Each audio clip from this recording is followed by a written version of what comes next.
ତ ସାଙ୍ଗମାନେ ଦେଖିପାରୁଥିବେ ଆଜି ମକର ସଂକ୍ରାନ୍ତିରେ ଆମେ ଯାଇଥିଲୁ 4ଟା ରାତିରୁ ଉଠିକି କନ୍ୟାକୁମାରୀ ବୁଲିବାକୁ। ଏଇଟା ଆମର ରାତିରେ ବସ୍ରେ ଯାଉଥିବା ଭିଉ। ରାତି ମାତ୍ର 5:30 ରାତି ହେଇଥିଲା, ଆମେ ସେତେବେଳେ ଯାଇଥିଲୁ। ତ ତାପରେ ଆମେ କନ୍ୟାକୁମାରୀ ଉପରେ ପହଞ୍ଚିଗଲୁ। ତ ଏଇଟା ଆମର ମାନେ ଉପରୁ ବିଚ୍ ଆଡ଼ିକି ଯିବାର ଦୃଶ୍ୟ। ବହୁତ ସାରା ଏଠି ଷ୍ଟାଚୁ ଗାଡ଼ି ସବୁ ବହୁତ ସାରା ଲୋକ ଆସି ଜମା ହୋଇଛନ୍ତି। ତାପରେ ଆମେ ଭାବିଲୁ ଯେ ସେଲ୍ଫି ଭିଡ଼ିଓ ଗୋଟେ ବନେଇଦେବା। କିଛି ସମୟ ପାଇଁ ସେଲ୍ଫି ଭିଡ଼ିଓ ବନେଇଲା ପରେ ଆମେ ମେନ୍ ପଏଣ୍ଟ ଉପରକୁ ପହଞ୍ଚି ଆସିଲୁ।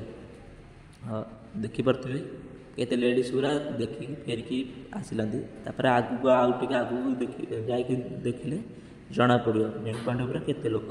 ତାପରେ ଆମେ ଧୀରେ ଧୀରେ ଆଗକୁ ଗଲୁ। ତାପରେ ଆମେ ମେନ୍ ପଏଣ୍ଟ ଉପରକୁ ପହଞ୍ଚିଗଲୁ। ଦେଖିପାରୁଥିବେ ଗାଇସ୍, ଏ ଦୂରରୁ ଜଣାପଡ଼ିଯାଉଛି ଯେ କେତେ ଭିଡ଼ ଏଠି।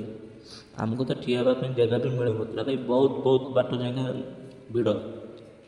ଦେଖିବାକୁ ଗଲେ ସମୁଦ୍ର ପାଣି ଭିତରେ ବି ଲୋକ ଠିଆ ହେଇକି ଅନେଇଛନ୍ତି ସନସେଟ୍ ଦେଖି, କିନ୍ତୁ କେହି ଦେଖିଛନ୍ତି। ଦେଖିପାରୁଥିବେ ଗାଇସ୍, ଆମେ ଭିଡ଼ ପାଖାପାଖି ଭିଡ଼ ମଝିରେ ପହଞ୍ଚିଲୁ। ତାପରେ ଦେଖିପାରୁଥିବେ ଆମକୁ ଗୋଟେ ଜାଗା ମିଳିଲା ପରେ ଆମେ କନ୍ୟାକୁମାରୀ ଭିଉ ନେଇପାରିଲୁ।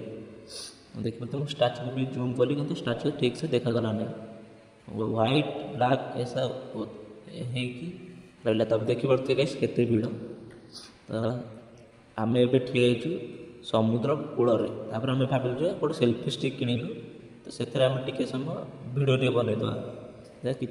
କିଛି ସମୟ ଭିଡ଼ିଓ ବନେଇଦେଲୁ, ଟିକେ ଗୋଟେ ଘେରା ମାରିଗଲୁ। ତାପରେ ଆମେ ଗଲୁ ଯେ ପ୍ଲେସ୍ ଦେଖିବାକୁ, ଯେଉଁଠିକି ଆମେ ଫଟୋ କ୍ଲିକ୍ କରିପାରିବୁ। ଦେଖିପାରୁଥିବେ ଗାଇସ୍ କେତେ ଭିଡ଼।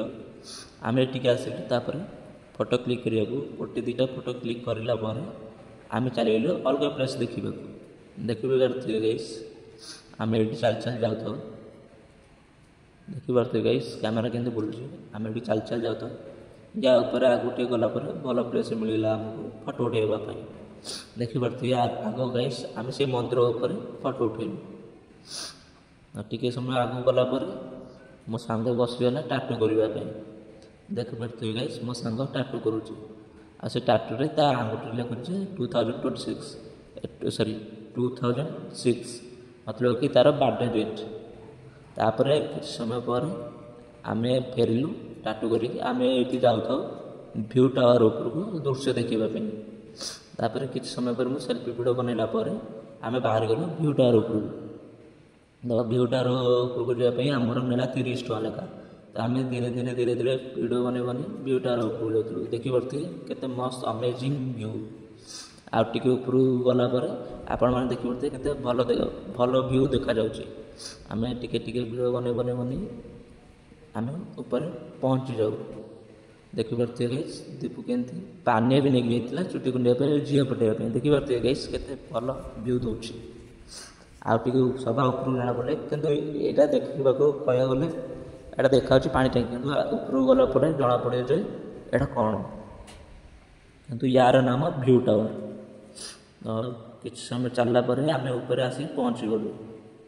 ଦେଖିପାରୁଥିବେ ଗାଇସ୍ ଉପରେ କେତେ ଲୋକ, କିନ୍ତୁ ଏବେ ଟିକେ ଫାଙ୍କା ଅଛି। କିନ୍ତୁ ଆମେ ଯେତେବେଳେ ସକାଳେ ଆସିଥିଲୁ ଏଠି ବହୁତ ଭିଡ଼ ଥିଲା, ସନସେଟ୍ ଦେଖିବା ପାଇଁ ଭିଡ଼ ଥିଲା। ଦେଖିପାରୁଥିବେ ଗାଇସ୍ କେତେ ମସ୍ତ ଭିଉ ଦେଉଛି।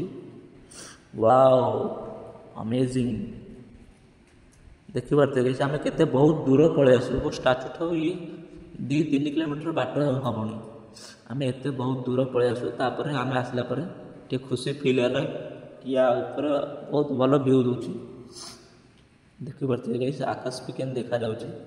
ତାପରେ କିଛି ସମୟ ଆମେ ଭିଡ଼ିଓ ବନେଇଲୁ ଏଠି। ତାପରେ ଆମେ ବାହାରିଗଲୁ ଘର ପାଇଁକା। ଦେଖିପାରୁଥିବେ ଗାଇସ୍, ମୁଁ ଘରେ ପହଞ୍ଚିଲା ବେଳକୁ ବାଟରେ ଆମକୁ ମାଉଣ୍ଟେନ୍ ଭିଉ ଦେଖାଗଲା। ତ ମୁଁ ତା'ର ଭିଡ଼ିଓ ବନେଇଦେଲି। ତ ଆପଣମାନଙ୍କୁ ଯଦି ମୋର ଭିଡ଼ିଓ ଫାର୍ଷ୍ଟ ଟାଇମ୍ ବି ଏଇଟା ମୁଁ କରିଛି ଲଙ୍ଗ୍ ଭିଡ଼ିଓ, ଆପଣମାନଙ୍କୁ ଯଦି ମୋର ଭିଡ଼ିଓ ପସନ୍ଦ ଆସିଲା ତାହେଲେ ଲାଇକ୍, କମେଣ୍ଟ, ସବସ୍କ୍ରାଇବ୍ କରିବା ଭୁଲିବେନି।